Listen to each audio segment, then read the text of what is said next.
مسجد النبوی اور آپ کے بھائی کا ایکسپیرینس۔ جس وقت میں مسجد النبوی کے اندر انٹر ہوتا ہوں نا، تو مجھے ایک ایسا احساس ہوتا ہے کہ میں اپنے بہت ہی کسی محبوب سے ملنے جا رہا ہوں، اور بہت ہی کسی پیار کرنے والے اور چاہنے والے سے ملنے جا رہا ہوں۔ ایسا شخص جو مجھے پیار کرتا ہے، میں اس سے ملنے جا رہا ہوں، اور مجھے ایسا فیل ہوتا ہے کہ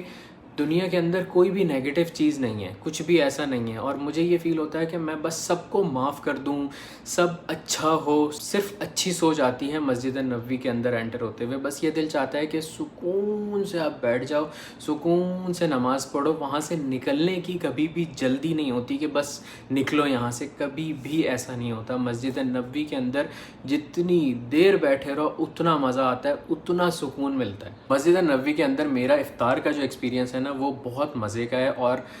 وہ ایسا ہے کہ میرا یہ دل چاہتا ہے کہ ہر سال تقریباً منیمم 2 سے 3 روزے تو میں مسجد النبوی کے اندر کھولوں۔ کیونکہ مسجد نبوی میں جو افطار ملتی ہے نا، وہ آپ کو باہر بھی مل جائے گی، وہ ساری چیزیں آپ کو باہر مل جائیں گی، دہی آپ کو باہر مل جائے گی، کھجور آپ کو باہر مل جائے گی، شریک آپ کو، قہوہ، سب چیزیں باہر مل جائیں گی، لیکن جو لذت مدینہ منورہ کے اندر مسجد نبوی کے اندر اس وقت بھوک میں وہ چیز بیٹھ کے جو کھانے کا مزہ آتا ہے نا،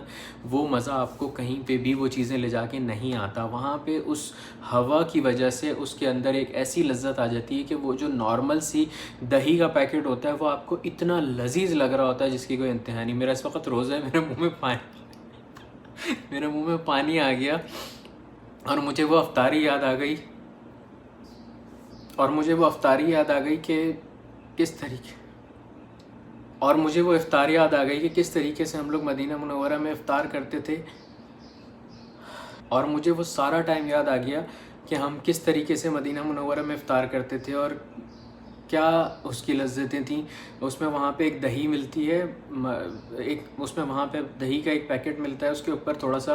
دگا رکھا ہوا ہوتا ہے۔ دگا ہوتا ہے ایک مسالے ٹائپ کا ہوتا ہے، جیسے اپنے یہاں چاٹ مسالہ ہوتا ہے، اس طریقے سے وہ دگا ہوتا ہے، لیکن مرچیں نہیں ہوتی اس کے اندر۔ اس کے اندر دہی کے اندر مکس کر کے، شریک سے، روٹی سے آپ مکس کر کے اور دہی سے لگا کے جب وہ کھاتے ہیں نا،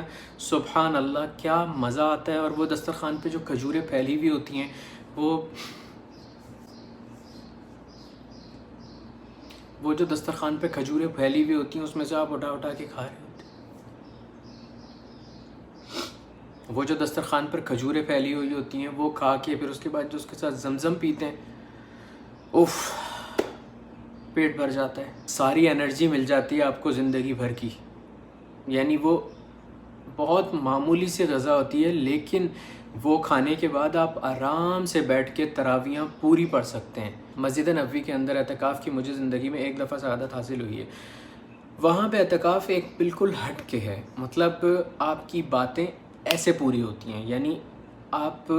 جو بھی مانگ رہے ہوتے ہو نا، وہ آپ کو اللہ تعالیٰ ایسے دیتا ہے کہ یہ لے،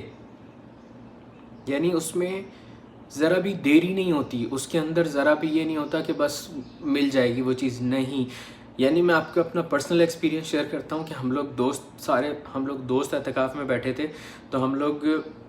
سحری کرنے کے لیے بیٹھے ہوئے تھے، تو ہمارے ایک دوست نے بولا کہ یار البیک کھانے کا دل چاہ رہا ہے۔ اس وقت ہم لوگوں کے پاس میرے خیال سے مرغی کا سالن تھا، ساتھ میں روٹی تھی، پراٹھا تھا، کچھ اس ٹائپ کی چیزیں تھی، تو اس نے کہا یار البیک کھانے کا دل چاہ رہا ہے۔ تو وہاں پہ پارکنگ میں نیچے ایک بندہ پوری وین البیک سے بھر کے لے کے آتا ہے، تو اس کے لیے لائن لگانی پڑتی ہے، تو وہ لائن لگا کے پھر البیک ملتا ہے۔ وہ لائن سحری سے تھوڑا پہلے لگتی ہے تو ہی آپ کو البیک ملتا ہے۔ تو میں نے کہا کہ یار اب تو ٹائم ہو گیا، وہاں پہ ختم ہو گیا ہوگا اس کے پاس، اب نہیں مل سکتا۔ یقین مانے ودن 30 سیکنڈز ایک بندہ آیا اور اس نے اس کے کندھے پہ تھپتھپایا، اور اسی دوست کو، ہم لوگ 4-5 لڑکے بیٹھے ہوئے تھے، اسی دوست کو البیک کی تھیلی دی اور چلا گیا۔ سبحان اللہ، مطلب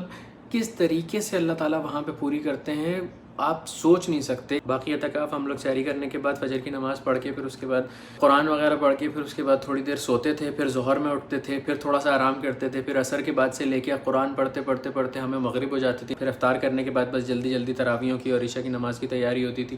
پھر بس اس کے بعد تراویح وغیرہ پڑھ کے سکون سے پھر تھوڑی سی دیر آدھا گھنٹہ آرام کرتے، پھر آدھا گھنٹہ آرام کرنے کے بعد قیام اللیل کی تیاری کرتے تھے۔ پھر بس اسی طریقے سے وہ 2 سے 3 دن میرے اسی طرح سے نکلتا۔ آخری 3 دن کا ہم نے اعتکاف کیا تھا،